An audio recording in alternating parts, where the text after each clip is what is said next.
Did Michael Burry just shut down his fund? And why would he do that? Because this is so interesting. This is like a live version of The Big Short 2.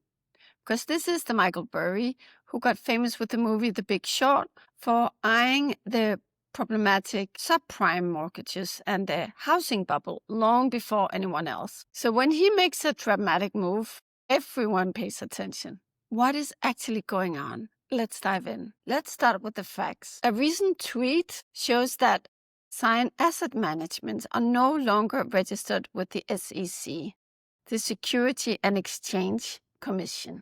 That means no more reporting, no more clients, and no more quarterly disclosures. But it's not that simple. Technically, yes, he did shut down his fund. But this isn't a retreat. I don't think so. I think it's more a change in the way he wants to operate going forward.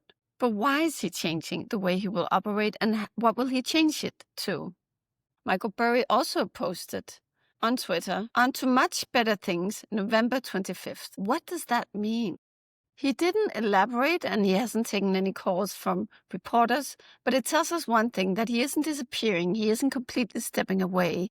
He is changing the way he will operate. To understand why, it helps us to look at the market he's leaving behind and also look at some of the recent tweets or X-posting he has made. Since the end of 2022, since ChatGPT was launched, AI-related stocks have made up a huge part of Standard & Poor's 500. How huge a part? Well, around 75%.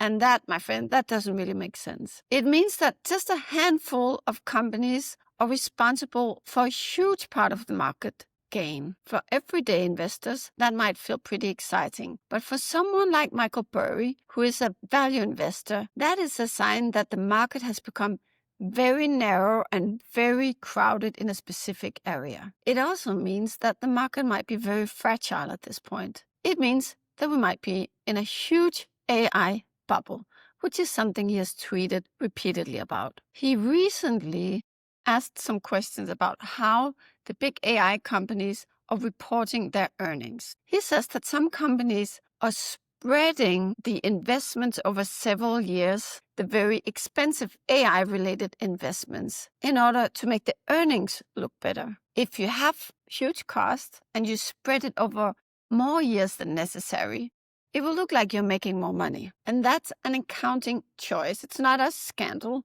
but it's a choice, and it might be unethical. The problem is that if those assumptions don't hold, if they have to make bigger investments earlier than they are reporting, the market is really fragile. The market is fragile because people will realize, investors will realize, that their earnings aren't that good as they were claiming them to be. In other words, Michael Burry might believe that the earnings that the market is cheering for might not look that way a few years down the line. It could be that the earnings that are, as many people call it, priced in the stock prices are not realistic. So that's the first reason. He's very skeptical of the bubble we are in. He's very skeptical of the development of the market. And he's saying we are in an AI bubble that is very similar to what we saw during the dot-com bubble. But there is another side to why he might be stepping away or stepping aside to do something different. And that is the human element of being an investor in the public eye. Not just an investor, but a contrarian investor, an investor that does something completely against the current. If you've seen The Big Short, you probably remember how stressful Michael Burry's life became when he bet against the housing market. He was shorting the very problematic subprime mortgages. And there's a scene in the movie where some of the investors have a meeting with him in his office, and they're questioning him, like, so how much does this position cost every month? He's basically bleeding money out of the fund for years. And they're looking at him like he must be completely crazy. Because most people at that point believed that, the market was fine. They didn't see what he was seeing. And then they ask him, so what if your investors start selling? And Michael Burry says, well, that would be crazy. That would be suicide. My investors trust me. They wouldn't do that. And then there are two people in his office, and one of them starts shouting, "Nobody trusts you, Michael. I want my goddamn money." He probably uses a worse word, but starting with an F. "I want my beep money right now." That obviously is a really, really frustrating situation. The problem is if you're investing in something, and in particular, if you're shorting the market and people start pulling out, it's going to cost you so much money.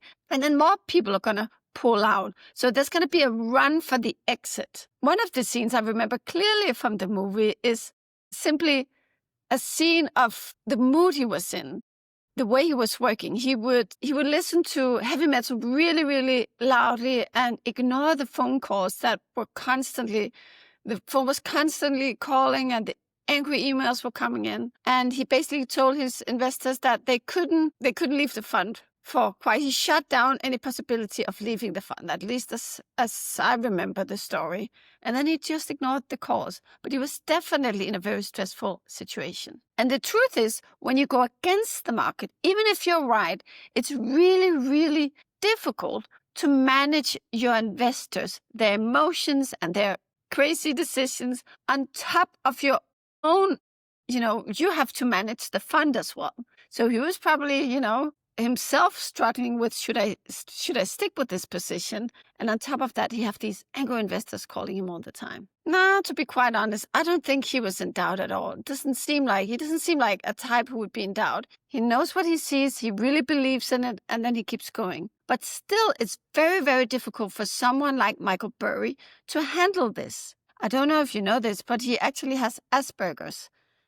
Off screen in the movie, he explains that he is very awkward around people. He says it might have something to do that he has a glass eye, that he always felt so uncomfortable around people. And he explains that he has a tendency to always say the wrong things. Then there's a scene with a young man who came to his office for an interview. And he says to the young man, "That's a nice haircut. Did you cut it yourself?" Those are the things he will say. He's an awkward person. It's really, really hard for him to deal with people. And in a situation where people are angry, it's probably even worse. So back then, before the financial crisis, this probably took a toll on him. And he actually decided back then, just after the financial crisis hit and he made his investors and himself a lot of money, he decided to shut down his fund, to disappear from the public sphere, to disappear for a while. It might be that he right now is seeing that he could encounter a similar situation and that he prefers to take that battle privately. Most likely, he'll probably set up a more private investment setting, like a family office. He might have a few investors with him. This will allow him to invest without having to do all the filings and without having to face criticism, for example, on X. So don't count him out. Just expect him to operate a bit more under the radar for now. But will he really be under the radar? Because there's something else that appeared today. In his X profile, it says, "Now Unchained, ? Launches November 25th. Some people have speculated that it might be a block. So did he shut down his fund? Yes. Does it mean that he's quitting? Definitely not. It is more likely that he is choosing privacy freedom in a market that he views as becoming increasingly distorted. Just the fact that he's giving us a date tells us that he is not done at all. Something is coming. And whatever is coming next, it's really worthwhile to stay tuned. The thing about Michael Burry is he'll be quiet for really long. There will be months where he doesn't post anything on X, which seems to be his favorite way of communicating with people. But lately he's been super active and something is definitely up.